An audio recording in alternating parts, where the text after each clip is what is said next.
Good morning students. बच्चों, आज हम फिर एक नए वीडियो के साथ आपके सामने उपस्थित हैं। इससे पहले वाले वीडियो में हम लोग परिवहन के अंतर्गत रक्त के बारे में अध्ययन किए थे। आज उसी टॉपिक को आगे बढ़ाते हुए कि मनुष्य के अंदर परिसंचरण तंत्र के 3 भाग होते हैं, रक्त, हृदय और रुधिर वाहिनियां। आज हम लोग हृदय के बारे में अध्ययन करेंगे।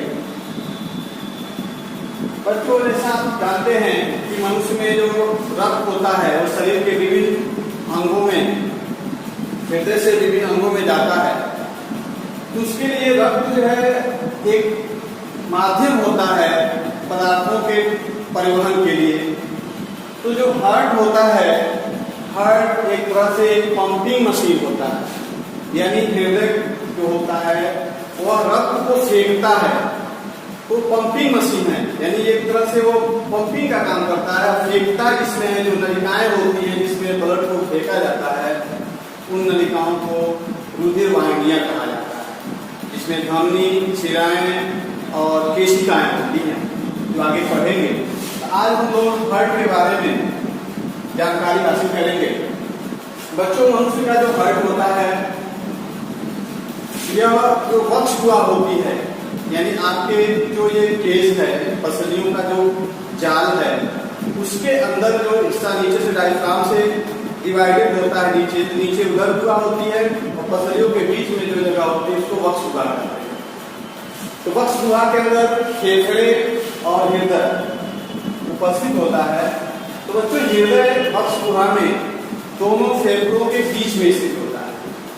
कभी कभी आप हृदय के धड़कन को सुनते हैं तो आपको बाएं महसूस होता है, लेकिन इसका मतलब ये नहीं कि हृदय बिल्कुल बाएं स्थित है। हृदय दोनों फेफड़ों के मध्य में स्थित होता है, लेकिन थोड़ा सा उसका अधिकतर भाग है थोड़ा सा बाएं होता है, जिसके वजह से बाएं फेफड़े की साइज थोड़ी कम हो जाती है। तो ये जो हृदय होता है वक्ष गुहा में दोनों फेफड़ों के मध्य हल्का सा बाएं स्थित होता है, बीचों बीच में है, बिल्कुल उसको बाएं नहीं कहा जाता, सब कुछ हिस्सा बाएं तरफ झुका होता है।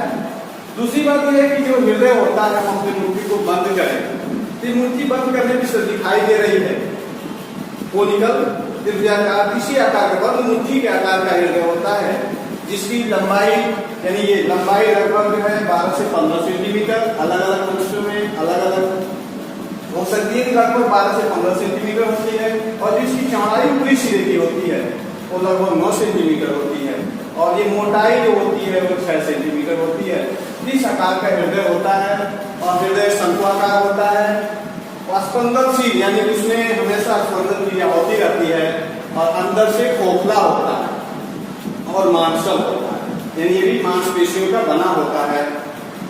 हमारे शरीर में जो हृदय होता है एक विशेष प्रकार की मांसपेशी का बना होता है, जिसे हम हृदय पेशी कहते हैं या कार्डियक मसल्स कहा जाता है।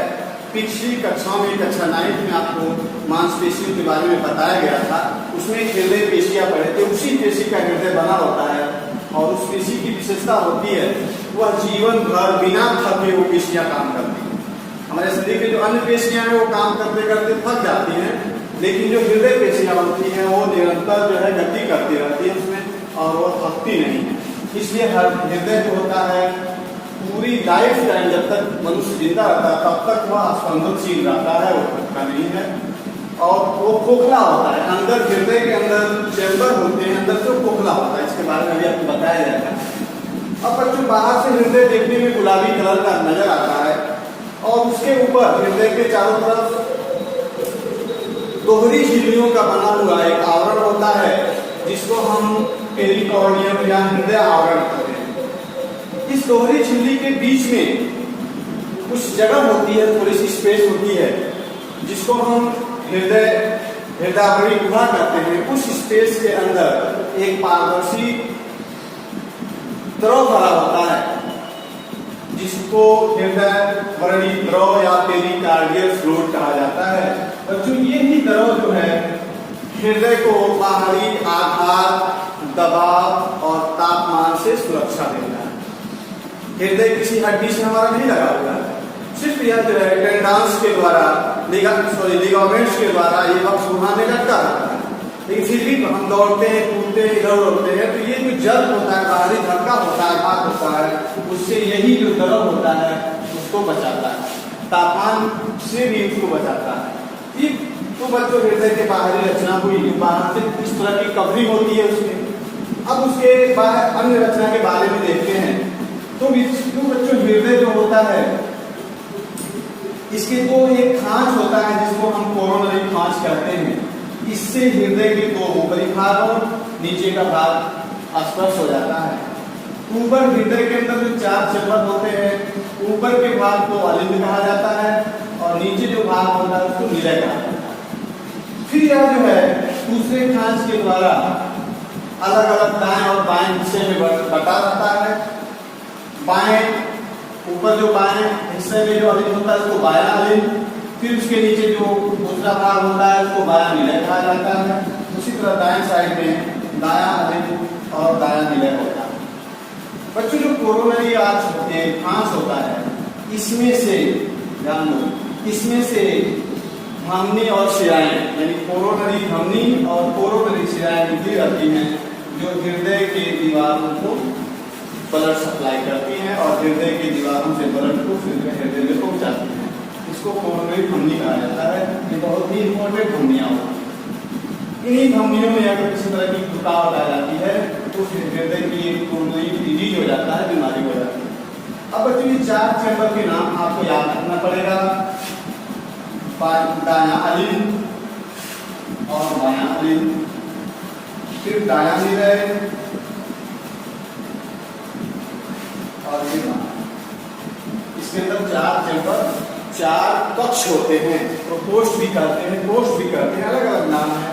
लेकिन इसको 4 जो चैम्बर हैं, 4 के नाम देखो। 2 ऊपर वाले को अलिंद और नीचे वाले को निलय, फिर बायां अलिंद बायां निलय और दायां अलिंद दायां निलय। ये तो ऊपर से देखने वैसा नहीं रहता। उसके साथ हृदय के अंदर जो पाइप लगे होते हैं जिससे ब्लड आता है, हृदय में भरता है, फिर बाहर निकलता है। उन मुख्य पाइपों यानी जिसको हम रुधिर वाहिनियां कहते हैं, उनके नाम आपके यहाँ लिखे गए हैं।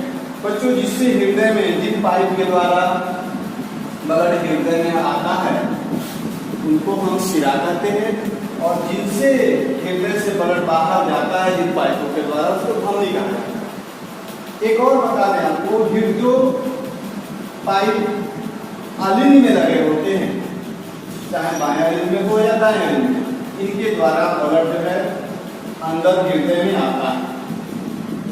और जो धमनियां होती हैं वो निलय से निकलती हैं। धमनी हमेशा निलय से निकलती है और निलय से निकलने की वजह से कभी इसके आंतरिक रचना पढ़ेंगे तो निलय से जब निकलती है द्वारा ब्लड बाहर जाता है। मतलब ये जो निलय होता है दायां और बायां, इनके आकार में थोड़ा सा फर्क होता है। जो दायां निलय होता है हल्का सा छोटा होता है, कम साइज का होता है, और जो बायां निलय होता है उसका आकार थोड़ा सा बड़ा होता है। इसके मसल्स भी जो दीवार में जो मांसपेशियां होती हैं वो भी कुछ मोटी और मजबूत होती है। बच्चों यहाँ से देखिए, अब इसके दाहिने हिस्से में जो अलिंद है इसमें से 2 शिराएं, अग्र महाशिरा जो हृदय के ऊपर के सारे भाग शरीर के अंगों से ब्लड इसमें जाती है, अग्र महाशिरा, और नीचे से जो हृदय के नीचे के शरीर के भाग होते हैं उससे ब्लड इकट्ठा होकर के आती है। तो पश्च महाशिरा ये दाएं अलिंद में खुलते हैं, और बाएं अलिंद में जो पल्मोनरी शिराएं होती हैं जिसको हम फुफ्फुस शिरा कहते हैं। फुफ्फुस का अर्थ होता है फेफड़ा, बहुत आसान है याद। फेफड़े से जो रुधिर जिसके द्वारा आता है आपके हृदय में उसको फुफ्फुस कहा है। तो फुफ्फुस शिराओं के द्वारा मतलब बाएं अलिंद में ब्लड आता है। फिर जो है निलय से जो धमनियां निकलती हैं, दाएं निलय से फुफ्फुस धमनी निकलती है। ये महाधमनी यहाँ आकर के एक आर्च बनाती, चाप बनाती है, और बाएं निलय से दैहिक महाधमनी निकलती है। ये दैहिक महाधमनी जो ऊपर जाकर के इसके जो फुफ्फुस धमनी है उसके ऊपर एक चाप बनाती है, आर्च बनाती है। जिसको हम दैहिक महाधमनी चाप कहते हैं। और इसमें से विभिन्न धमनियां विभिन्न ब्रांच निकल के चले के विभिन्न भागों में जाती है। तो बच्चों ये रहा एक हृदय की सामान्य बाह्य संरचना। अगर हम इसको लॉन्गिट्यूडिनल सेक्शन काट दें, यानी इसको लंबवत काट दें, तो इसके अंदर ये चेंबर और धमनियां स्पष्ट दिखाई देंगे। उस संरचना को हृदय की आंतरिक संरचना कहते हैं। परीक्षाओं में अधिकतर हृदय की आंतरिक संरचना का ही फिगर पूछा जाता है कक्षा 10 के एग्जाम में। तो बच्चों अब इसका आंतरिक संरचना कैसे होता है उसको हम लोग देखते हैं। तो ये एक हृदय की लंबवत काट की सामान्य रचना है, इसी को आंतरिक संरचना कहा जाता है। एग्जाम में इसको बनाना होता है, अक्सर परीक्षा में पूछी जाती है। तो बच्चों इसको बनाना बिल्कुल आसान है। जिस तरह आप बिल्कुल आसानी से इसके पार्टों को आपको जो मेन पार्ट होते हैं उसको दिखाना होता है। तो बच्चों देखो अगर इसको काटा जाए, अभी पहले ही आपको बताया गया कि हृदय के अंदर 4 चैम्बर होते हैं। पहली बात आप चारों चैम्बर के नाम याद रखें। जब भी हम फिगर बनाते हैं कॉपी पे ब्लैक बोर्ड पे, ये बात याद रखो, आपके दाएं साइड में जो फिगर का हिस्सा आएगा वो बायां कहलाएगा, और आपके बाएं साइड में जो फिगर का हिस्सा आएगा इसको देखेंगे तो दायां कहलाएगा। अगर हम सीधा खड़े हो जाएं उस कंडीशन में हमारा दाहिना इधर भी दायां बनेगा, बायां इधर बना करेगा। लेकिन फिगर जब आप कॉपी बनाते हैं तो ऐसा नहीं जब बनाएंगे इधर वाला जो आपके दाहिने हाथ के साइड के जो पार्ट है वो बायां पार्ट बन जाता है। तो हृदय के अंदर जो मुख्य बातें याद रखनी इसके संरचना में, वो बातें क्या है? पहली बात चैम्बर के नाम याद रखने पड़ेंगे। मनुष्य के हृदय में 4 चैम्बर होते हैं, और जो मेढक होते हैं उनके बारे में पढ़े हैं, एम्फीबियंस होते हैं उनके हृदय में 3 चैम्बर होते हैं, और मछलियों के हृदय में 2 चैम्बर होते हैं। तो बच्चों यहाँ पे जो 4 चैम्बर है ये, तो हृदय का जो ऊपरी हिस्सा होता है, यही से आपको बताया गया है रचना में कि बीच में एक जो है कोरोनरी खांच होता है, ऊपर से दिखाई देता है, इसमें से धमनी और शिराएं निकली रहती हैं। उसी कोरोनरी खांच के ऊपर वाला जो हिस्सा इसका होता है उसको अलिंद कहा जाता है, और नीचे जो इसका भाग होता है वो निलय होता है। तो ऊपर का भाग कुछ चौड़ा होता है। तो अलिंद और निलय 2 इसके चैम्बर के नाम हैं। लेकिन जो लेफ्ट साइड इधर का ये लेफ्ट है, याद रखो ये लेफ्ट होता है, इधर का जो होता है राइट होता है दायां। बहुत आसान है। अब ये ऊपर वाला अलिंद, इसको लिखेंगे बायां अलिंद। बहुत आसान, चारों चैम्बर के नाम याद रखो, बायां अलिंद। फिर नीचे वाला हिस्सा बायां निलय,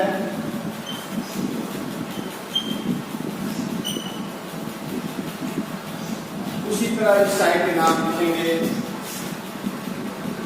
दायां अलिंद और ये दायां।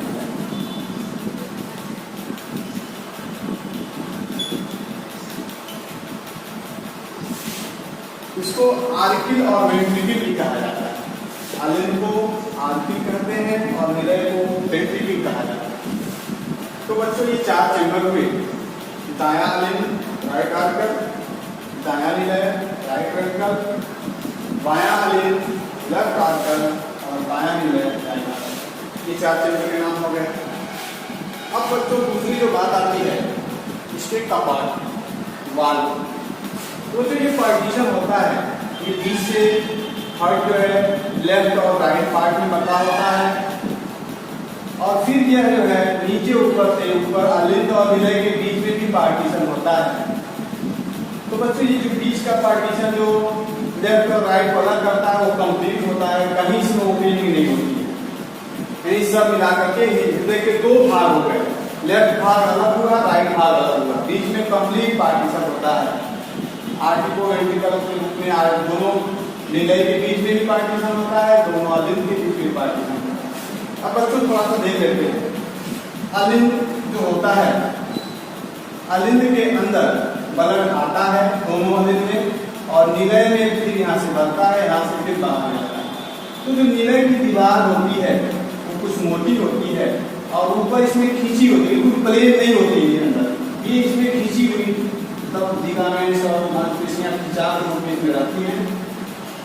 अब बच्चों दूसरा जो पार्ट आता है, जो इसमें कपाट कौन कौन होते हैं, कपाट याद रखो। तो अब लेफ्ट साइड में देखते हैं, ये जो अलिंद है और निलय है, इसके बीच में एक कपाट होता है, इसको अलिंद निलय कपाट कहते हैं। बायां अलिंद बायां निलय के बीच में एक वाल लगा होता है, उसी तरह दायां अलिंद दायां निलय के बीच में एक वाल होता है। वाल का काम क्या है, आप पाइप में देखते होंगे, आपके घर में पाइप होगा, पंपिंग पाइप हो, जो भी उसमें वाल क्या काम करता है, वाल जो है एक साइड से जल को दूसरे साइड में जाने देता है, लेकिन वापस जल को नहीं आने देता है। वही काम इस वाल दोनों वाल का है। इसमें से अलिंद से ब्लड निलय में जाने को ये वाल देता है, लेकिन जब वापस जाना होता है ये बंद हो जाता है, यानी निलय से अलिंद में ब्लड वापस नहीं जाता है। तो दो वाल हैं, इन वालों के, इन दोनों वाल के नाम याद रखिए। ये जो बाएं हिस्से में होता है, ये है, इसको हम कहते हैं बाइकस्पिड वाल।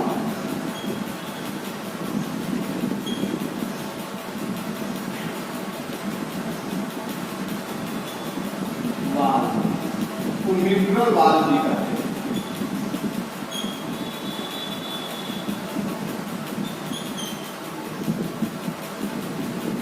दो नाम से बाइकस्पिड नाम से जो है, इसमें दो पोस्ट होते हैं, दो पोस्ट में त्रिभुजाकार पोस्ट होते हैं, ओट समझो, जिसमें दो पोस्ट लगे होते हैं, इस तरह बंद होते हैं, खुलते हैं, इसी को बाइकस्पिड कहा गया। राइट साइड में जो वाल होते हैं उसमें तीन पोस्ट होते हैं, जो तीन मोट त्रिभुजाकार होते हैं, जो एक दूसरे को बंद कर लेते हैं, इसको कहा जाता है ट्राइकस्पिड वाल। ट्राइकस्पिड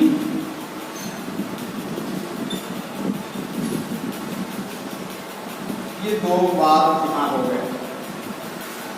उसके बाद बच्चों ये आप देख रहे हैं, यहाँ भी वाल लगे हुए, ये दोनों धमनियां हैं, दोनों निलय से निकलती हैं, तो दोनों धमनियों के सीने पे भी वाल लगे हुए हैं। इन वाल के भी नाम आपको लिखा जाएगा। इसको हम कहते हैं अर्धचंद्राकार वाल।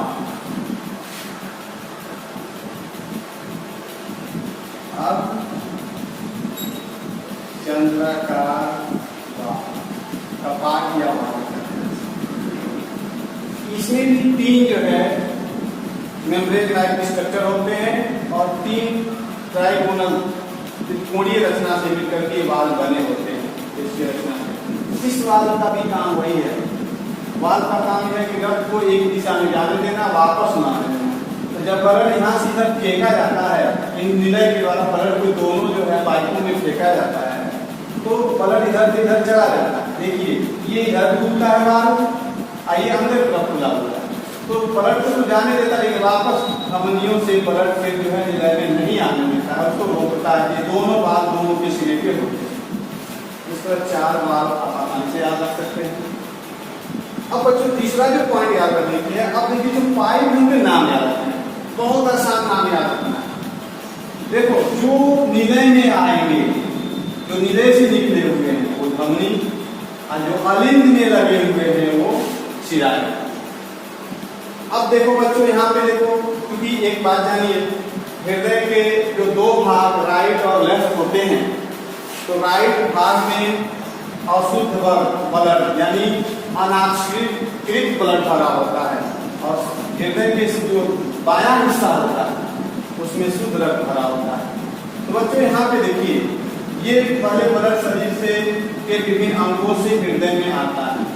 आते ही निलय में, ये निलय जो बायां भाग दायां भाग है, इसमें अशुद्ध रक्त भरा हुआ है। ये दो इसमें निलय के दो शिराएं, इसको हम महाशिरा कहते हैं। शरीर हृदय के निचले शरीर के निचले अंगों से जो शिरा आती है उसको पक्ष महाशिरा कहते हैं। पक्ष महाशिरा ये आकर के दाएं निलय में खुलती है। फिर दूसरा जो है हृदय के ऊपर जो शरीर के अंग होते हैं उससे जो शिरा आती है अग्र महाशिरा। ये ब्लड को ला करके दोनों के द्वारा ब्लड लाया जाता है। और इसमें अशुद्ध रक्त आता है, इसे इसमें अनऑक्सीजनेटेड ब्लड आता है, जिसमें ऑक्सीजन की कमी रहती है। ये ब्लड शरीर के विभिन्न अंगों से आकर के हृदय को छोड़कर, फेफड़े को छोड़कर, दो फेफड़े होते हैं, उनको छोड़कर शरीर के जितने अंग है उन अंगों से रक्त जो है इन्हीं दोनों शिराओं के द्वारा आके दाहिने अलिंद में भरता है। अब फेफड़े से जो रक्त हृदय में आता है वो बाएं से आता है, क्योंकि फेफड़े से जो रक्त आएगा फेफड़े में ब्लड शुद्ध हो जाता है, उसमें ऑक्सीजन मिल जाता है। तो फेफड़े से जो रक्त आता है दोनों फेफड़ों के दो शिराओं के द्वारा यह जो है बाएं अलिंद में आके भर जाता है, यहाँ खुलता है इसमें। इसलिए इन शिराओं को फुफ्फुस, इसको फुफ्फुस शिरा, ये दोनों फुफ्फुस शिरा हैं, इसको पल्मोनरी कहा है। फुफ्फुस माने फेफड़ा, पल्मोनरी वेंस या शिराएं।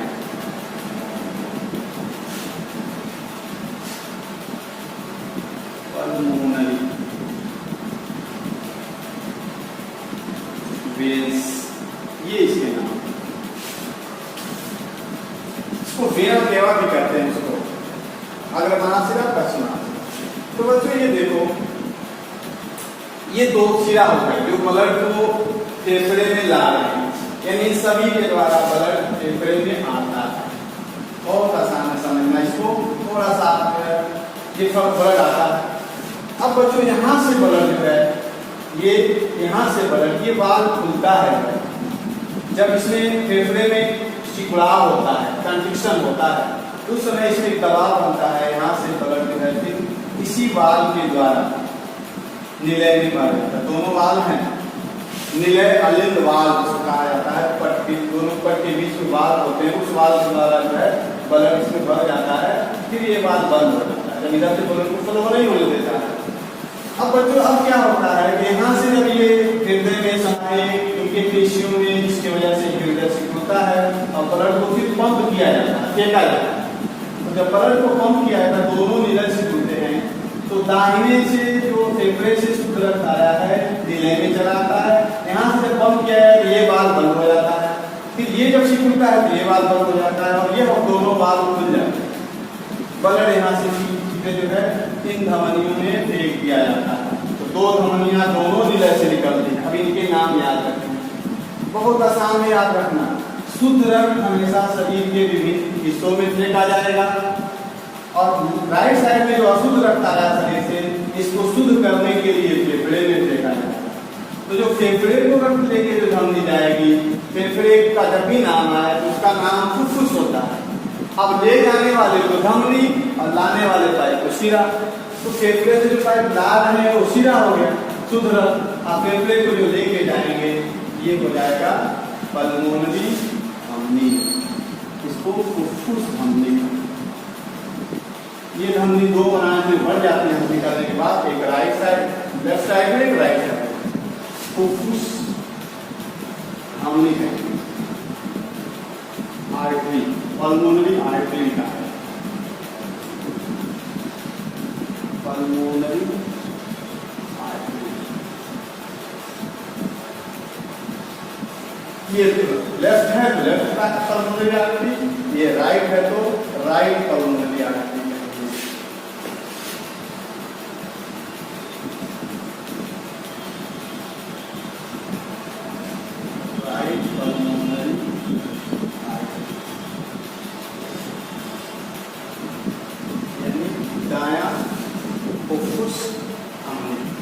दूसरा शुद्ध ब्लड को शरीर के विभिन्न भागों में फेंका जाता है। यहाँ से बच्चों देखो ये धमनी और ये दोनों धमनी, यहाँ से या एक इसके ऊपर एक आर्च बना है, यहाँ भी एक आर्च बन रहा है, इसको हम पल्मोनरी आर्च कहेंगे, फुफ्फुस आर्च कहा जाएगा। और यहाँ भी एक आर्च, एक चाप बनता है, उस चाप को कहा जाता है महाधमनी चाप, उसको कहते हैं महाधमनी चाप। ये महाधमनी है ये, और यही धमनी जो है अलग अलग ब्रांचों में बढ़ जाती है, जो शरीर के विभिन्न अंगों में ब्लड को पहुंचाती है।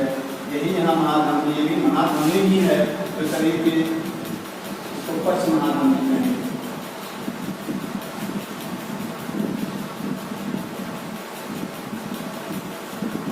बस इतना याद करना पड़ेगा। इस समान एक जो है हृदय की संरचना है।